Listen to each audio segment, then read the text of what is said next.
Hello everyone, welcome back to my channel.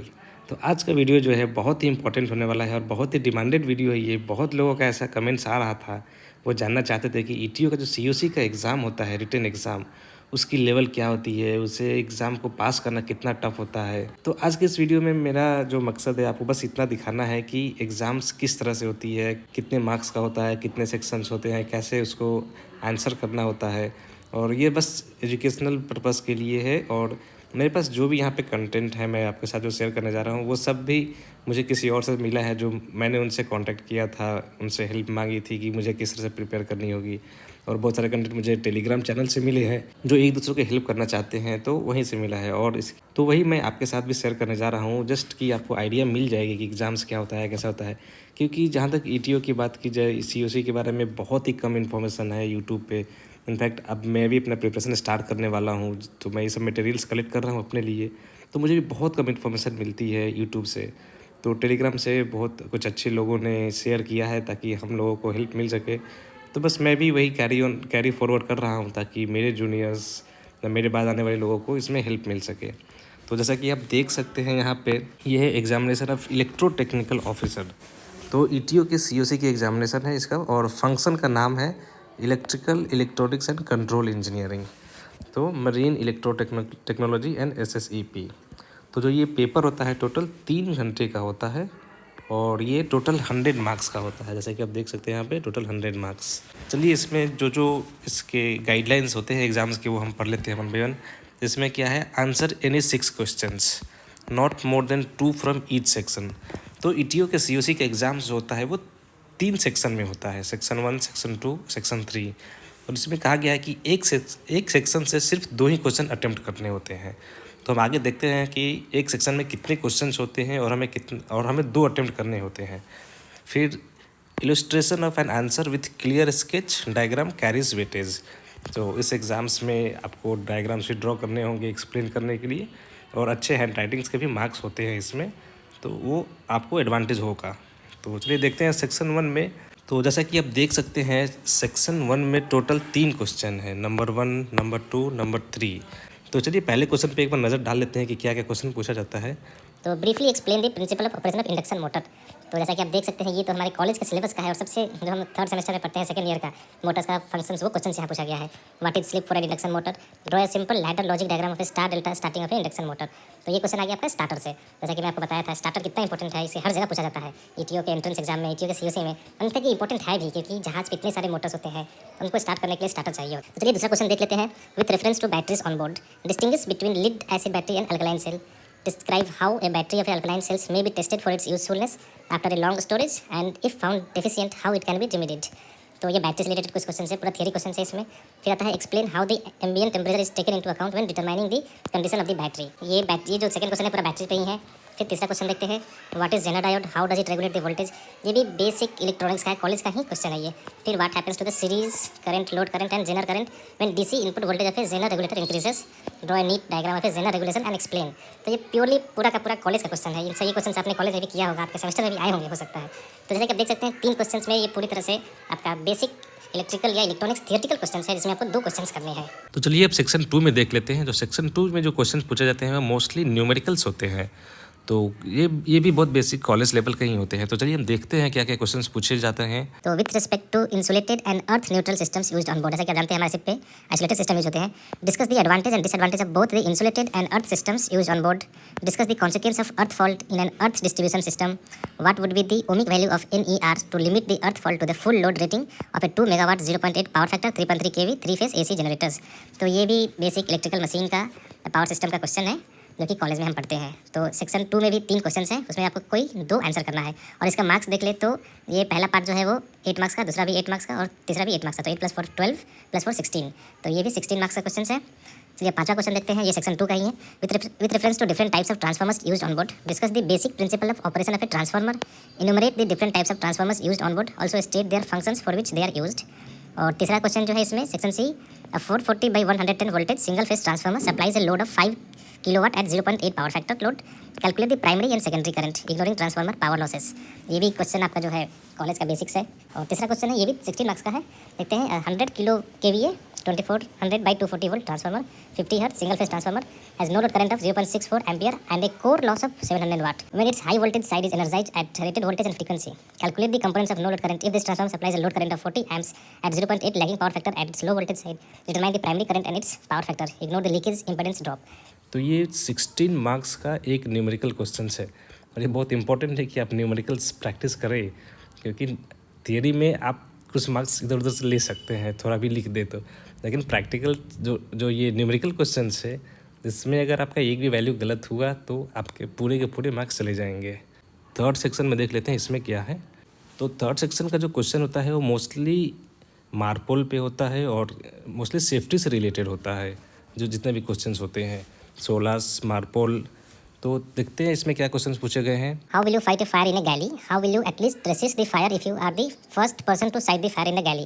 ये 16 marks का question है और पूरी तरह से लिखना है इसमें। एक क्वेश्चन और 16 मार्क्स का फुल्ली ये फायर पे है। तो आपको फायर के बारे में पता होना चाहिए, कितने टाइप्स के फायर है, किस तरह के फायर अगर लगा है तो उसे किस तरह से पहले प्रिवेंट करेंगे, फिर किस तरह से उसे फाइट करेंगे, अगर उसके बाद उसको कैसे कंट्रोल करेंगे, जो उसका इंपैक्ट होगा उसको मिनिमाइज करने के लिए क्या करेंगे, तो सब एक्सप्लेन करना होगा इसमें। तो इसका अच्छा लंबा आंसर होगा। फिर जो 8वां क्वेश्चन है सेक्शन 3 में, जो सेकंड क्वेश्चन इसका, with reference to MARPOL annex 4 draw a biological sewage treatment plant and explain the principle of operation. ये 8 मार्क्स का क्वेश्चन है। फिर periodic maintenance and check test required to be done to verify the effectiveness of the above system with respect to hazardous area of tankers.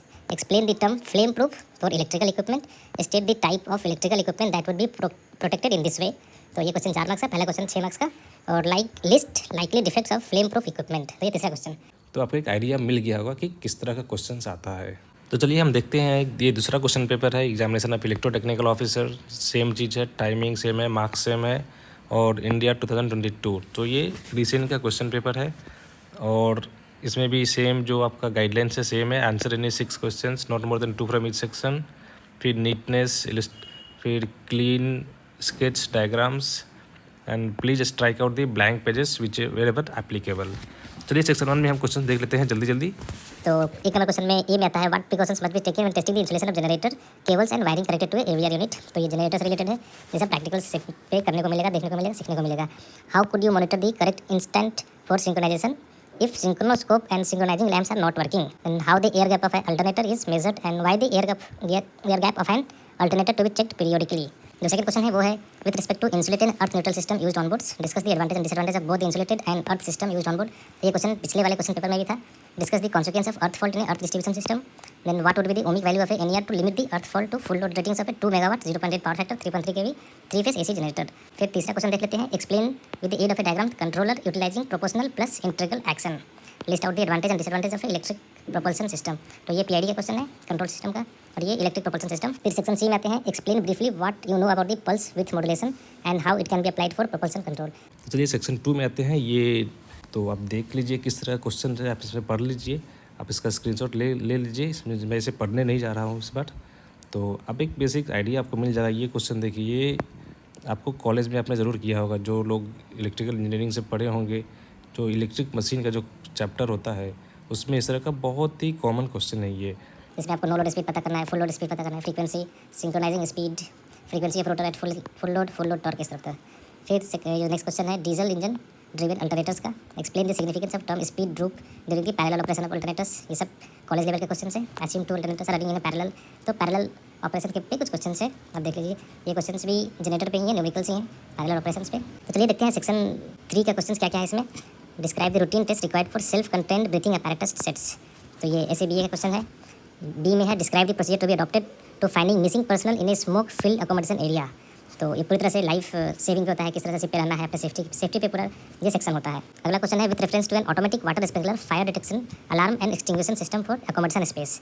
Sketch a typical system and describe the operation of the system. फिर describe the sprinkler head and its operation. State how the temperature rating of the sprinkler head is determined. तो ये पूरे आपको अपने ship से देखना होगा कि आपके मैनुअल में आपके जहाज़ का क्या क्या ये सब कैरेक्टरिस्टिक्स है।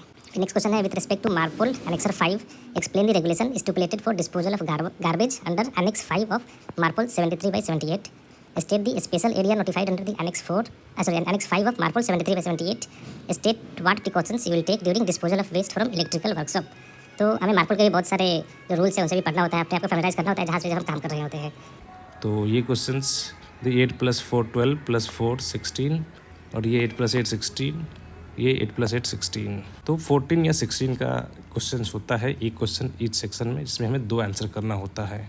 तो चलिए हम एक और क्वेश्चन पेपर इसमें डिस्कस कर लेते हैं। ये क्वेश्चन पेपर भी ईटीओ का है और इसमें जो गाइडलाइंस दी हुई है इस पर कुछ ज़्यादा है, हो सकता है किसी दूसरे एमएमडी का हो सकता है, मुंबई, कोलकाता, चेन्नई, तो स्लाइट डिफरेंस हो सकता है। उनके जो प्रिंटिंग जो इनका फॉर्मेट है वो अलग अलग हो सकता है, बट बेसिक जो रूल्स है वो सेम ही है। 3 सेक्शन होंगे और दो क्वेश्चन ईच सेक्शन से हमें बनाने हैं।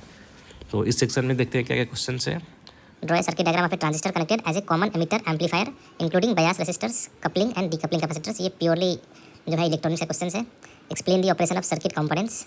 और दूसरा क्वेश्चन देखते हैं, with the aid of a block diagram briefly describe the effect that negative voltage feedback has on an amplifier and state the advantage resulting from the use of negative feedback. तीसरा question, sketch a main engine shaft driven generator arrangement with an electronic system for frequency correction. Second part, describe the operation of the generator arrangement sketched in A. तो तीनों question 16 marks का है, कोई 2 attempt करना है। Section 2 में देख लेते हैं, इसमें list the factors that determine the starting torque of the 3 phase induction motor, how does this torque generally compare with the value of A rated output. और इसके दूसरे पार्ट में पूरा न्यूमेरिकल क्वेश्चन है, तो आप खुद से पढ़ लेना क्या है और किस तरह से आंसर करना है ये।